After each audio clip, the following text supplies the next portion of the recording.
চলে গেলে নবীর মধ্য দিয়ে আল্লাহ রাব্বুল আলামিন নবুয়তিকে সমাপ্ত করলেন। জোরে বলেন আল্লাহু আকবার। এই পৃথিবীর ভিতরে শাসন আসবে কয়টা? সবাই বলি কয়টা?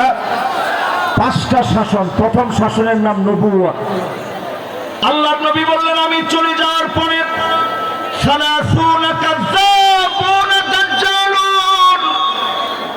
30 জন মিথ্যা নবুয়তের দাবিদার আসবে।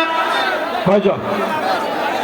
মুহাদ্দিসিনে কেরাম বলেন যেই 30 জন মিথ্যা নবুয়তের দাবিদার আসবে, অলরেডি 30 সংখ্যা পূর্ণ হয়ে গেছে, মিথ্যুক সব চলে আসছে, শুধু দাজ্জাল বাকি আছে, আর সব মিথ্যুকরা চলে আসছে।